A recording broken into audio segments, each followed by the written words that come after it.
नमस्कार मैं ऋतुराज टाइमिटर दर्शकসকলৰ বাবে এই মুহূৰ্তত লৈ আহিছো এটা গুৰুত্বপূৰ্ণ খবৰ। ওয়াকফ সংশোধনী বিলৰ বিৰুদ্ধে এতিয়া দেখিবলৈ পোৱা গৈছে দেশজুৰি প্ৰতিবাদ অব্যাহত আছে আৰু তাৰ মাজতে সংসদৰ মজিয়াত কংগ্ৰেছ সাংসদ ইমৰান প্ৰতাপগড়ীয়ে এক প্ৰকাৰ গৰ্জন কৰা পৰিলক্ষিত হৈছে। এতিয়া সদনৰ মজিয়াত ইমৰান প্ৰতাপগড়ীয়ে মন্তব্য প্ৰকাশ কৰিছে যে এই সম্পত্তি ওয়াকফৰ সম্পত্তি আমাৰ পূৰ্বপুৰুষে ধাৰ্মিক কামৰ বাবে দান কৰি থৈ গৈছিল আৰু তেনে পৰিপ্ৰেক্ষিতত এই সম্পত্তিৰ ওপৰত অধিকাৰ কেৱল মুছলমানৰ আছে আৰু তেনে পৰিপ্ৰেক্ষিতত দেখিবলৈ পোৱা গৈছে মুছলমান বহু এনে পূৰ্বপুৰুষৰ কথা উল্লেখ কৰিছে যিসকলে দেশৰ বাবে প্ৰাণ আহুতি দিছিল। সেইসকলৰ উদাহৰণ দি সদন কপালে সাংসদ ইমৰান প্ৰতাপগড়ীয়ে। ওয়াকফ সংশোধনী বিলৰ বিৰুদ্ধে কংগ্ৰেছ সাংসদ ইমৰান প্ৰতাপগড়ীৰ গৰ্জন। এই সম্পত্তি আমাৰ, ইয়াত অন্য লোকৰ হস্তক্ষেপ নচলিব বুলি মন্তব্য প্ৰকাশ কৰিলে আৰু সমান্তৰালকৈ সাংসদগৰাকীয়ে উল্লেখ কৰিলে যে সংখ্যালঘু শিক্ষাৰ্থীৰ স্কলাৰশ্বিপ বন্ধ কৰি দিছে বিজেপি চৰকাৰে। সংখ্যালঘু শিক্ষাৰ্থীৰ স্কলাৰশ্বিপ বন্ধ কৰি বিজেপিয়ে কয় ওয়াকফৰ সম্পত্তিৰ পৰা আমদানিকৃত ধনেৰে দৰিদ্ৰ জনতাৰ দৰিদ্ৰ শিক্ষাৰ্থীৰ সহায় হ'ব।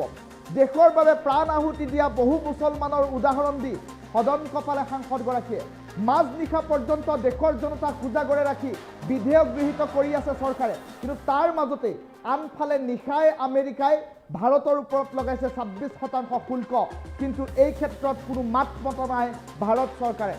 আমাৰ পূৰ্বপুৰুষে ধাৰ্মিক কামৰ বাবে ওয়াকফৰ সম্পত্তি দান কৰিছে, তেনে পৰিপ্ৰেক্ষিতত এই ওয়াকফৰ সম্পত্তি ওয়াকফৰ মাটিৰ ওপৰত মুছলমানৰ অধিকাৰ আছে।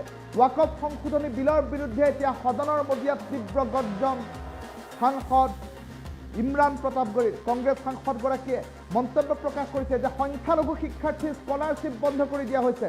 বাজেটত সংখ্যালঘুৰ পৰা সুবিধা কৰ্তন কৰি স্কলাৰশ্বিপ কৰ্তন কৰি দিয়া হৈছে আৰু তাৰ পাছত বিজেপিয়ে কয় যে ওয়াকফৰ সম্পত্তিৰ পৰা আমদানিকৃত ধনেৰে সংখ্যালঘু জনতাৰ উন্নীতকৰণ কৰা হ'ব, উন্নতি কৰা হ'ব, উন্নয়ন কৰা হ'ব।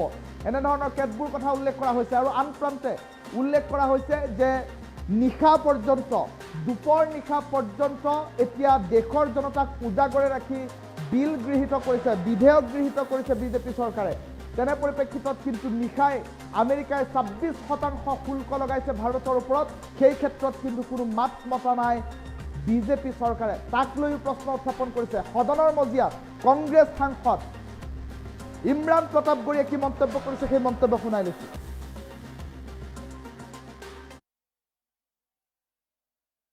वक्फ बिल को मुस्लिम महिलाओं को हक दिलाने वाला बताया जा रहा है, उसे संसद में पेश करने वाली पार्टी के पास न तो राज्यसभा में, न लोकसभा में, न देश की किसी विधानसभा में एक भी मुस्लिम महिला सदस्य नहीं। कल किरण रिजिजू जी कह रहे थे कि रेलवे की जमीनें देश की जमीनें हैं, डिफेंस की जमीनें देश की जमीनें हैं। हां मंत्री जी हैं, बिल्कुल हैं। ये जो वक्फ की जमीनें हैं ये हमारे पुरखों ने धार्मिक कामों के लिए डोनेट किया है, तो हम भी तो इसी देश के नागरिक हैं, हम भी तो इसी देश के बेटे हैं, तो वक्फ की जमीनें भी तो इसी देश की जमीनें हैं, उनको पराया क्यों बोलते हैं आप? सभापति महोदय अशफाकुल्लाह खान जब फैजाबाद की जेल में फांसी के फंदे पर झूल रहे थे तो इसी देश की जमीन के लिए झूल रहे थे ना। सभापति महोदय अंडमान की जेल में काला पानी की सजा काटकर अपनी जान देने वाले मौलाना फजले हक खैराबादी हो या शेर खान अफरीदी हो, वो भी तो इसी जमीन के लिए अपनी जान दे रहे थे ना। सभापति महोदय पाकिस्तान के खिलाफ लड़ते हुए अपनी जान देने वाले महावीर चक्र विजेता ब्रिगेडियर उस्मान हो या पाकिस्तान के पैटर्न टैंक उड़ाने वाला परमवीर चक्र विजेता वीर अब्दुल हमीद हो, वो भी तो इसी जमीन के लिए अपनी जान दे रहा था ना। और मंत्री जी, मैं इस सदन में अलग ऐलान ये कहता हूं कि जब भी इस देश की जमीन को लहू की जरूरत होगी, आपसे 2 कदम आगे इमरान खड़ा मिलेगा, ये मैं आपसे यकीन दिलाते हुए कह रहा हूं। सभापति महोदय, मैं सरकार से कहना चाहता हूं, हमसे हमारी इबादत गाहें तो मत छीनिए ना, हमारे घरों पे बुलडोजर तो मत चलाइए ना, हमारी कब्रों में तो हमें सुकून से सोने दीजिए ना। सभापति महोदय, माइनॉरिटी मिनिस्ट्री का बजट कट करके मुस्लिम बच्चों की स्कॉलरशिप बंद करके अब सरकार कह रही है कि हम वक्फ की आमदनी से गरीब मुसलमानों का भला करेंगे। गुजरात की बेटी बिल्किस के बलात्कारियों की रिहाई के बाद उन्हें माला पहनाने वाली लोगों के नेता ये कह रहे हैं कि यह बिल मुस्लिम महिलाओं को उनका हक दिलाएगा। धन्यवाद मोदी जी, क्या बढ़िया सौगातें मोदी दे रहे हैं आप। पहले हमें गुजराते मोदी दिया, आप सौगातें मोदी दे रहे हैं। लेकिन यह सरकार इतना याद रखे कि इसी ठसक के साथ देश की संसद में सीए का कानून भी लाया गया था और कहा गया था बड़े बड़े भाषण देकर के कि पड़ोसी देशों से हिंदू भाइयों को ला करके यहां नागरिकता दी जाएगी। लेकिन मैं आपके संज्ञान में लाता हूं सर कि पिछले इतने दिनों में इनसे नागरिकता लेने के लिए 2000 व्यक्ति भी नहीं आए, जबकि इसके उलट इन्हीं की सरकार में पिछले 10 साल में 15 लाख से ज्यादा भारतीयों ने भारत की नागरिकता छोड़ करके दूसरे देश में जाकर के बस गए। यह हुआ उस कानून का अंजाम। सभापति महोदय, इसी तरह की जिद के साथ किसानों के खिलाफ भी कानून लाए गए थे। जिस तरह आज वक्फ के फायदे गिनाए जा रहे हैं, उसी तरह से किसानों को भी कृषि कानूनों के फायदे गिनाए गए थे। लेकिन अंजाम क्या हुआ? 700 किसानों की शहादत लेने के बाद सरकार को अन्नदाता किसानों के सामने घुटने टेकने पड़े और कृषि कानून वापस लेने पड़े। जिल्ले इलाही, जमहूरियत जो है वो नफरत और ठसक से नहीं चलती है, अकड़ से नहीं चलती है। उसमें सबकी हिस्सेदारी जरूरी है। कल देश के माइनॉरिटी मिनिस्टर ने लोकसभा में खड़े होकर एक शेर सुनाया था कि मुझसे कोई बदगुमान न हो, तो मैं उन्हें एक शेर सुनाना चाहता हूं कि मैं आज जद पे हूं तो इतना खुशगुमान न हो, मैं आज जद पे हूं तो इतना खुशगुमान न हो, चराग सबके बुझेंगे हवा किसी की नहीं। नीतीश कुमार जी हो, चंद्रबाबू नायडू जी हो, चिराग पासवान जी हो, जयंत चौधरी जी हो, देवे गौड़ा जी हो, जीतन राम मांझी जी हो, सबको समझना पड़ेगा कि जब जंगल में आग लगती है तो न वो बरगद बचते हैं जो हवा को आंधी में तब्दील करते हैं, न वो बांस बचते हैं जो आपसी रगड़ से चिंगारी पैदा करते हैं। सभापति महोदय, जब देश को मनमोहन सिंह साहब जैसा काबिल प्रधानमंत्री मिलता है तो देश को आरटीआई जैसा एक्ट मिलता है, सेज जैसा एक्ट मिलता है, मनरेगा जैसा एक्ट मिलता है, लिबरलाइजेशन मिलता है, राइट टू एजुकेशन मिलता है, नेशनल फूड सिक्योरिटी एक्ट मिलता है।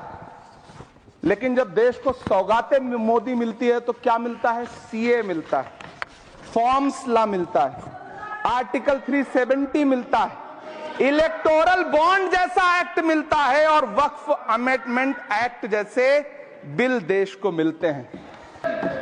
सरकार की प्राथमिकताएं देश को पता। सभापति महोदय, मैं बहुत भावुक हूं आज, और मुझे अच्छा लगा कि आदरणीय नेता सदन जगत प्रकाश नड्डा जी ने बहुत अच्छी बातें भी की, मन से बातें की। क्योंकि उनके नाम में प्रकाश जुड़ा है तो मैं उनमें हमेशा एक रोशनी की किरण देखता हूं।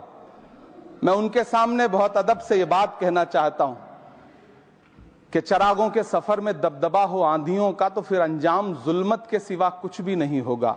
यह दुनिया नफरतों के आखिरी स्टेज पर है, इलाज इसका मोहब्बत के सिवा कुछ भी नहीं होगा। मैं भावुक हूं, मेरी पलकें गीली हैं।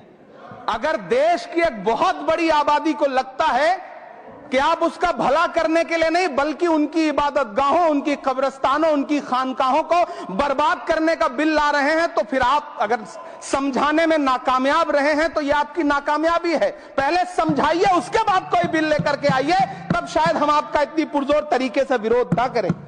लेकिन सभापति महोदय, मैं अंत में सिर्फ इतना कहना चाहता हूं कि इस बिल में जो भी पॉइंट्स दिए गए हैं, बॉम्सी पोर्टल देख लीजिए, सरकार का झूठ आपको पकड़ में आ जाएगा। हम डरे नहीं हैं, हम सिर्फ सरकार से अपील कर रहे हैं कि हमें अपना समझिए। हम आपके अपने हैं, इस देश के नागरिक हैं और आप ताकत में हैं। संख्या बल के आधार पर बिल हो सकता है आप पास करा ले, लेकिन आपको यह बात समझनी पड़ेगी कि हम तो वो तारीख हैं, जहनों में रहना है जिसे, कागजी पुर्जे नहीं जो फाड़ डाले जाएंगे। जिस जमीन पर मैं खड़ा हूं यह मेरी पहचान है। आप आंधी हैं तो क्या मुझको उड़ा ले जाएंगे? आपको यह बात समझनी पड़ेगी। आपको अगर इतना विपक्ष की तरफ से पहले जेपीसी में इतने सारे पॉइंट्स आए और उसके बाद कल से लोकसभा में और राज्यसभा में सुझाव आप सुनने को तैयार नहीं है, लोगों की शंका को दूर करने के बारे में आप बिल्कुल सोच नहीं रहे, बस आप कह रहे हैं यह बिल उम्मीद की नई किरण है। नहीं साहब, इसे भले किरण जी लेके आए हैं, लेकिन ये उम्मीद की नहीं बल्कि नाउम्मीदी की किरण है। और इस देश की एक बहुत बड़ी आबादी इस बात से खदशे में है, शक में है कि आप सीधे उनकी जमीनों को लूट करके धन्ना सेठों को बेचना चाहते हैं। मेरी अब भी आपसे अपील है कि इस बिल को वापस लीजिए। यह बिल कहीं से आपके अपने नागरिकों के लिए अच्छा नहीं है। यह बिल सिर्फ इस देश के मुसलमानों को नीचा दिखाने का और अपने एक ऐसे मतदाता वर्ग को खुश करने का बिल है जिनको इस बिल के पास हो जाने से कुछ मिलेगा भी नहीं, लेकिन आप एक नैरेटिव देना चाहते हैं, एक मैसेज देना चाहते हैं। मेरी आपसे अपील है कि कृपया ये जो सबका साथ सबका विकास का नारा है, इस नारे को रत्ती भर तो चरित्रार्थ कर दीजिए। बहुत बहुत धन्यवाद। वक्फ बिल को मुस्लिम महिलाओं को हक दिलाने वाला बताया जा रहा है, उसे संसद में पेश करने वाली पार्टी के पास न तो राज्यसभा में, न लोकसभा में, न देश की किसी विधानसभा में एक भी मुस्लिम महिला सदस्य नहीं। कल किरण रिजिजू जी कह रहे थे कि रेलवे की जमीनें देश की जमीनें हैं, डिफेंस की जमीनें देश की जमीनें हैं। हां मंत्री जी हैं, बिल्कुल हैं। ये जो वक्फ की जमीनें हैं ये हमारे पुरखों ने धार्मिक कामों के लिए डोनेट किया है, तो हम भी तो इसी देश के नागरिक हैं, हम भी तो इसी देश के बेटे हैं, तो वक्फ की जमीनें भी तो इसी देश की जमीनें हैं। उनको पराया क्यों बोलते हैं आप? सभापति महोदय अशफाकुल्लाह खान जब फैजाबाद की जेल में फांसी के फंदे पर झूल रहे थे तो इसी देश की जमीन के लिए झूल रहे थे ना। सभापति महोदय, अंडमान की जेल में काला पानी की सजा काटकर अपनी जान देने वाले मौलाना फजले हक खैराबादी हो या शेर खान अफरीदी हो, वो भी तो इसी जमीन के लिए अपनी जान दे रहे थे ना।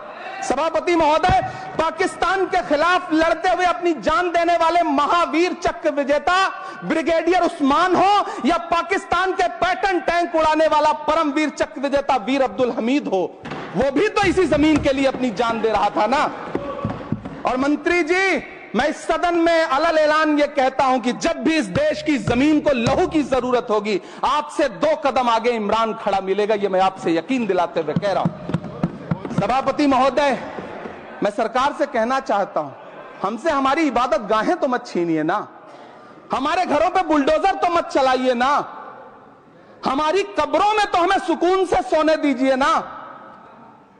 सभापति महोदय, माइनॉरिटी मिनिस्ट्री का बजट कट करके, मुस्लिम बच्चों की स्कॉलरशिप बंद करके अब सरकार कह रही है कि हम वक्फ की आमदनी से गरीब मुसलमानों का भला करेंगे।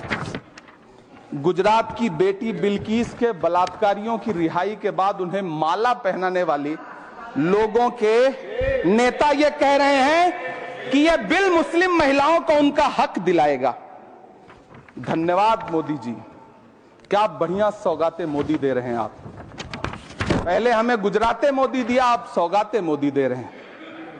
लेकिन यह सरकार इतना याद रखे कि इसी ठसक के साथ देश की संसद में सीए का कानून भी लाया गया था और कहा गया था बड़े बड़े भाषण देकर के कि पड़ोसी देशों से हिंदू भाइयों को ला करके यहां नागरिकता दी जाएगी। लेकिन मैं आपके संज्ञान में लाता हूं सर कि पिछले इतने दिनों में इनसे नागरिकता लेने के लिए 2000 व्यक्ति भी नहीं आए, जबकि इसके उलट इन्हीं की सरकार में पिछले 10 साल में 15 लाख से ज्यादा भारतीयों ने भारत की नागरिकता छोड़ करके दूसरे देश में जाकर के बस गए।